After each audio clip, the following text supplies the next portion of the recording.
আসসালামু আলাইকুম রহমতুল্লাহ।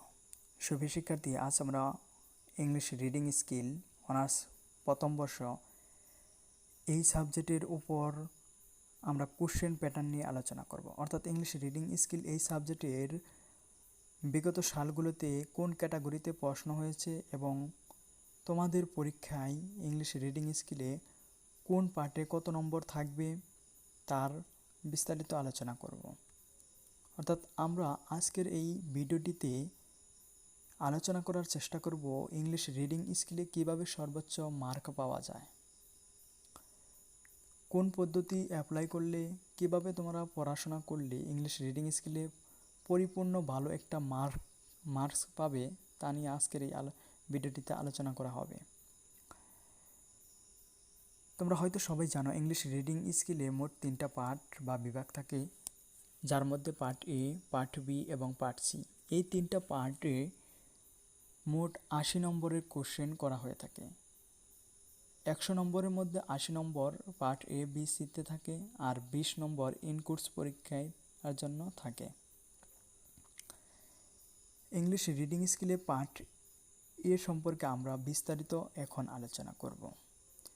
English reading স্কিলের জন্য পার্ট এতে একটা প্যাসেজ থাকে আর তা থেকে 10টা প্রশ্নের উত্তর করতে হয়। এক কথায় প্রশ্নের উত্তর করতে হয়, অতি সংক্ষিপ্ত উত্তর। প্যাসেজ থেকে আসা প্রশ্ন সাধারণত 3 থেকে 4টা ক্যাটাগরির হয়ে থাকে। আমরা প্রথমে দেখার চেষ্টা করব সাধারণত কোশ্চেন প্যাটার্নটা কেমন হয়, ইংলিশ রিডিং স্কিলে কোন ক্যাটাগরিতে পার্ট এতে প্রশ্ন করা হয়। তোমরা যদি কোশ্চেন প্যাটার্ন সম্পর্কে ভালোভাবে ধারণা রাখো তাহলে পার্ট এতে 10-এর মধ্যে 10 পাওয়ার চান্স অনেকটাই বেশি। এখানে পার্ট এতে একটি সিন প্যাসেজ দেওয়া থাকবো, তো তোমাদের বই থেকে দেওয়া থাকবে না, যে কোনো একটি স্থান থেকে ইংলিশে একটি প্যাসেজ দেওয়া থাকবে, সেখান থেকে তোমাদের 12টি শর্ট কোশ্চেনের ভিতর থেকে 10টির আনসার করতে হবে। প্রথম ক্যাটাগরির কোশ্চেন হয়ে থাকে একটি প্যাসেজের আলোকে, প্যাসেজ থেকে 4 থেকে 5টা কোশ্চেন করা হয়। দ্বিতীয় ক্যাটাগরির হয়ে থাকে ওই প্যাসেজের আলোকে সিনোনিম এবং অ্যান্টোনিম থেকে কোশ্চেন করা হয়। এবং তৃতীয় ক্যাটাগরির প্রশ্ন হয়ে থাকে ডিগ্রি, নেগেটিভ, অ্যাফার্মেটিভ সেন্টেন্স থেকে। চতুর্থ ক্যাটাগরিতে প্রশ্ন করা হয়ে থাকে টপিক সেন্টেন্সের আলোকে, ভয়েস চেঞ্জের আলোকে, সিম্পল, কমপ্লেক্স এবং কম্পাউন্ড সেন্টেন্সের আলোকে। সুপ্রিয় শিক্ষার্থী, এই সিন প্যাসেজগুলির কোশ্চেনগুলো সাধারণত কমন পড়ে না, সেজন্য টেস্ট পেপার বা সেট সাজেশন এর প্যাসেজগুলো সম্পর্কে ধারণা রাখতে হবে। এখন আমরা দেখার চেষ্টা করব ইংলিশ রিডিং স্কিলের পার্ট এ থেকে সেট সাজেশনের আলোকে বিগত বছরগুলোতে কোন ক্যাটাগরিতে কিভাবে প্রশ্ন হয়েছে। আসো, এজন্য আমরা প্রথমে সেট সাজেশনে চলে যাই। সুপ্রিয় শিক্ষার্থী, আমি সেট সাজেশনের পিডিএফ ফাইলে চলে আসলাম। এখানে তোমাদের 9 পেজ থেকে সেট সাজেশনের 9 পেজ থেকে একটি প্যাসেজ তোমাদের দেখাচ্ছি, তোমরা প্যাসেজটি দেখো। এই যে এরকম একটি প্যাসেজ দেওয়া থাকবে তোমাদের পার্ট এতে। প্যাসেজটি এখানে আমরা যে প্যাসেজটি নিয়ে আলোচনা করতেছি তা হলো সনেট নিয়ে, অর্থাৎ sonnet is a lyric poem of 14 iambic pentameter lines with a melodious rhyme scheme. অর্থাৎ রাইম স্কিমের মধ্যে যে সনেট দেওয়া থাকে ওই সনেটের আলোকে এই প্যাসেজটি করা হয়েছে। এই প্যাসেজ থেকে সাধারণত কোন ক্যাটাগরিতে প্রশ্ন করা হয়েছে তা আমরা জানার চেষ্টা করব। তোমরা প্রথমে এই প্যাসেজটি প্রথম থেকে শেষ পর্যন্ত ভালোভাবে কয়েকবার পড়বে প্রশ্নগুলো আনসার করার আগে। প্যাসেজটি পড়া শেষ হওয়ার পরে তোমরা প্রশ্নগুলোর দিকে নজর করবে। এখানে লেখা আছে আনসার এনি 10 কোশ্চেন্স, প্রত্যেকটি প্রশ্নের জন্য 1 করে নম্বর, মোট 10। প্রশ্নগুলোর বেশ কয়েকটি ক্যাটাগরিতে ভাগ করা রয়েছে, যে এখানে 3টি ক্যাটাগরিতে প্রশ্নের ভাগ করা রয়েছে। আনসার দ্য ফলোয়িং কোশ্চেন্স, এ থেকে ই পর্যন্ত এই কোশ্চেনগুলোর আনসার দাও উপরের প্যাসেজের অনুসরণ করে। এতে দেয়া আছে হোয়াট ইজ সনেট। তাহলে এই প্রশ্নের আনসার যদি করতে চাও কিভাবে করবে, তাহলে তোমরা আনসার করবে sonnet is a lyric poem of 14 iambic pentameter lines with a melodious rhyme scheme. অর্থাৎ তোমরা এই সনেট থেকে শুরু করে এই রাইম স্কিম পর্যন্ত পার্ট এই এর আনসার করবে। এরপর বি নম্বর কোশ্চেনে বলা হয়েছে what do you know about the origin of sonnet. সনেটের অরিজিন সম্পর্কে তুমি কি জানো? এর আনসারটা তুমি করবে এই যে এখানে দেয়া আছে, দেখো the word sonnet is originated from the Italian word sonetto which means এই পর্যন্ত দিবা ইতালি পর্যন্ত, অথবা তুমি এই সংস পর্যন্ত দিতে পারো। অর্থাৎ the word sonnet is originated from the Italian word sonetto which means a little sound or song। এই পর্যন্ত এই সং পর্যন্ত দিলেই হবে। এভাবে তোমরা এখানকার সি ডি ই এই সকল প্রশ্নগুলো এই প্যাসেজের আলোকে তোমরা আনসার করবে। এরপর তোমাদের মাঝে যে বিষয়টি নিয়ে আলোচনা করব তা হলো choose the right answer F থেকে আই পর্যন্ত। অর্থাৎ এখানে turn of sonnet is F G is I. এই কোশ্চেনগুলো ওর 3টা করে পার্ট দেয়া রয়েছে, অপশন দেওয়া রয়েছে, তোমরা ওই প্যাসেজে থেকে খুঁজে খুঁজে বের করে আনসার করবে। এরপর পরের যে ধাপ তা হলো sonnet is a lyric poem of 14 iambic pentameter lines. এই বাক্যটাকে কমপ্লেক্স করতে হবে। কে নাম্বারে history says Lentino a lawyer of Sicily in Italy invented sonnet first time. এটাকে সিম্পল করতে হবে। এল নাম্বারকে অ্যাক্টিভ করতে হবে, এম নাম্বারকে কমপ্লেক্স করতে হবে। এখানে আমরা দেখতে পাচ্ছি যে সিম্পল কমপ্লেক্স কম্পাউন্ডের একটা গ্রামারের নিয়ম থেকে প্রশ্ন করা হয়। এই প্রশ্নগুলো তোমরা সবাই ভালোভাবে পড়বে। এরপর যে বিষয়টি পরের যে প্যাটার্নটা হলো right meaning of the following words and make sentence with them. অর্থাৎ ও থেকে কিউ পর্যন্ত প্রশ্নগুলোর প্রথমে তুমি পড়বে মেলোডিয়াস। এই মেলোডিয়াস শব্দের একটি অর্থ লিখবে এবং ওই মেলোডিয়াস দিয়ে একটি বাক্য তৈরি করবে। এরপর আরেকটি ক্যাটাগরির কোশ্চেন হয়ে থাকে, দেখো fill in the gaps with suitable words. অর্থাৎ উপরের ওই প্যাসেজের আলোকে তুমি প্রশ্নের এই শূন্যস্থান পূরণ করবে।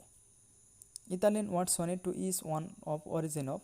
এখানে ওই যে আমরা প্রশ্নটা দেখলাম ওখান থেকেই। এভাবে তোমরা প্যাসেজ পড়বে, সেট সাজেশন থেকে বা সেট টেস্ট পেপার থেকে প্যাসেজ দেখবে, প্যাসেজ দেখে দেখে প্র্যাকটিস করবে। এখানে হিউজ পরিমাণ কোশ্চেন দেওয়া রয়েছে। সুপ্রিয় শিক্ষার্থী, এখন আমরা পার্ট বি নিয়ে আলোচনা করব। পার্ট বিতে সাধারণত 20 নম্বরের কোশ্চেন থাকে। 5টি প্রশ্নের আনসার করতে হয়। প্রত্যেকটি প্রশ্নের জন্য 4 করে নম্বর, মোট 20 বরাদ্দ থাকে। এখানেও একটা প্যাসেজ থাকে আর সেখান থেকে 5টা প্রশ্নের উত্তর করতে হয়। এজন্য সেট সাজেশন ও প্রিভিয়াস কোশ্চেন সলভ করতে ও দেখতে পারো। তাহলে কমন না পড়লেও মোটামুটি আইডিয়া হয়ে যাবে আর তা থেকে লিখতে পারবে। সুপ্রিয় শিক্ষার্থী, এখন আমরা দেখি সেট সাজেশন থেকে কোন ক্যাটাগরিতে প্রশ্ন হয়ে থাকে। তার জন্য আমরা সবাই সেট সাজেশনে চলে যাচ্ছি। পার্ট বি এর জন্য 2017 সালে আসা আমরা কোশ্চেনটিকে নিয়ে বিশ্লেষণ করছি।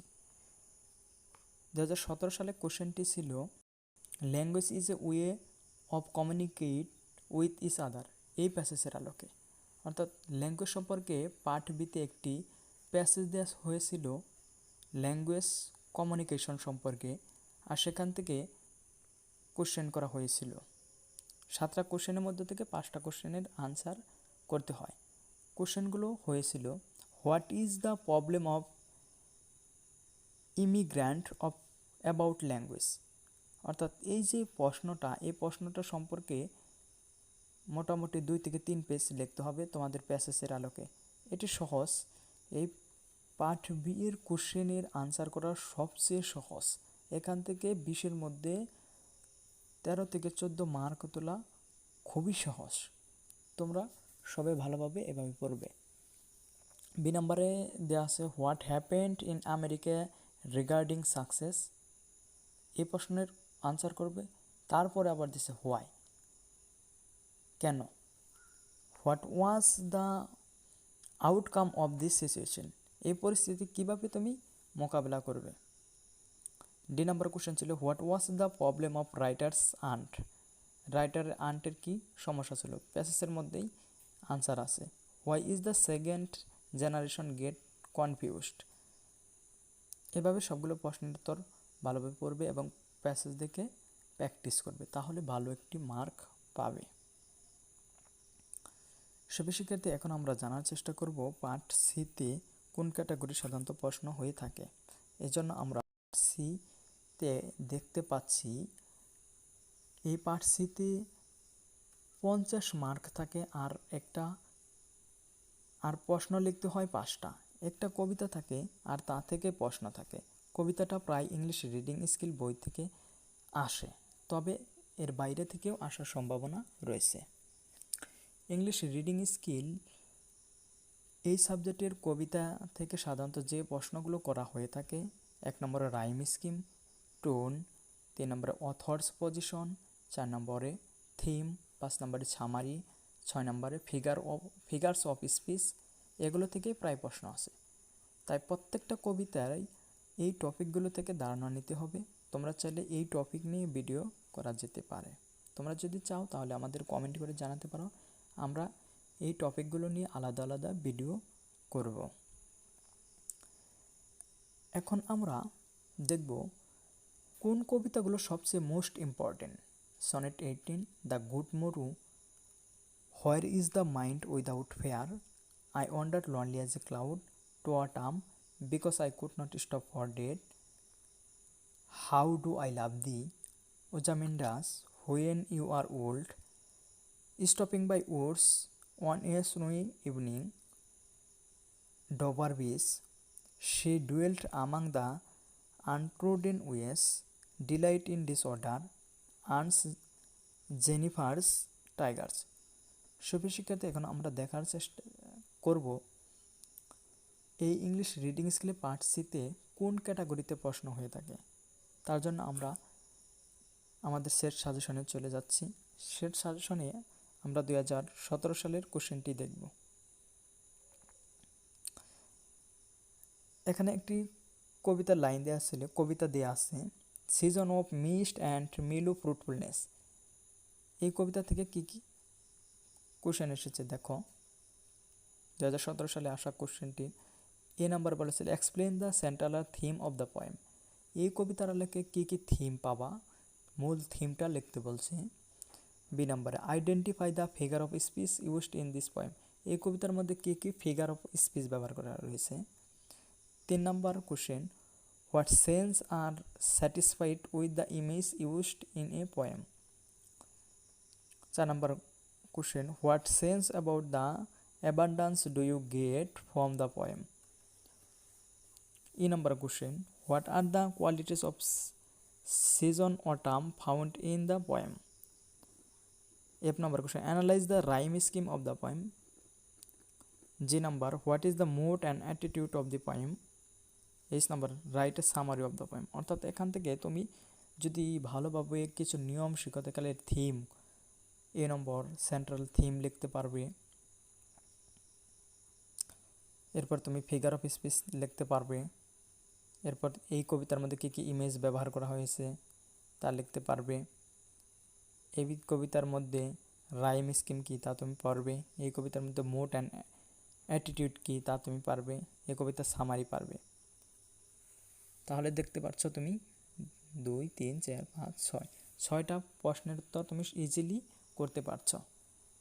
এখান থেকে 50 নম্বর থাকে, তুমি সহজেই সেগুলো ভালোভাবে 30 থেকে 35 মার্ক তুলতে পাবে যদি তুমি বেশ কয়েকটি নিয়ম অনুসরণ করো। এখন আমরা দেখি 2018 সালে পার্ট সিতে কোন কবিতাটা এসেছিল। 2018 সালে পার্ট সিতে এই কবিতাটা এসেছিল। এই কবিতাটিকে প্রথমে এসেছিল সামারি, 2 নম্বরে এসেছিল setting and atmosphere of the poem. এই কবিতাটা কোথায় সেটিং করা হয়েছিল এবং এর কোন কোন অবস্থার কথা, পরিবেশের কথা বর্ণনা করা হয়েছিল। 3 নম্বরে ইমেজেরি, কবিতার মধ্যে কী কী আমরা ইমেজেরি পাই। 4 নম্বরে রাইম স্কিম কী কী পেয়েছি। মুড অ্যান্ড টোন কী পাওয়া হয়েছে এই কবিতার মধ্যে, মুড আর টোন কী কী কবি ব্যবহার করেছে। 6 নম্বরে ফিগার অফ স্পিচ কী কী ব্যবহার করেছে। এই কবিতার মধ্যে picture of the village life do you find, এই কবিতার মধ্যে গ্রামের কী কী চিত্র ব্যবহার করা হয়েছে।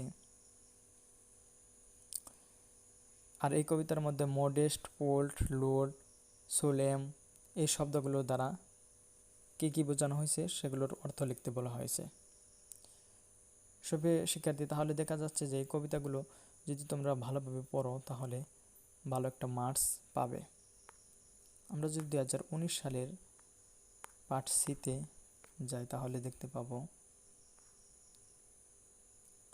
দেখো আমাদের বই থেকে প্রশ্নটা করা হয়েছিল। এখান থেকে এসেছে এই যে থিম, কবিতার থিম লিখতে বলেছে, জেনেরিক লিখতে বলেছে। Milton justify the way of god and man, god এবং মানুষের মধ্যে মিল্টন কী কী জাস্টিফাই বিচার করেছেন তা লিখতে বলেছেন। এখানে রাইম স্কিম এসেছে, টোন এসেছে, সামার এসেছে, inner conflict of mind of poem. দেখো যে এই কোশ্চেনগুলো সাধারণত সহজই হয়ে থাকে, তোমরা শুধু টেকনিকগুলো বুঝবে। শুভ শিক্ষার্থী, ততক্ষণ তোমরা সবাই ভালো থাকো, সুস্থ থাকো আর আমাদের চ্যানেলের সাথেই থাকো, এই প্রত্যাশায় আজকের মতো আল্লাহ হাফেজ।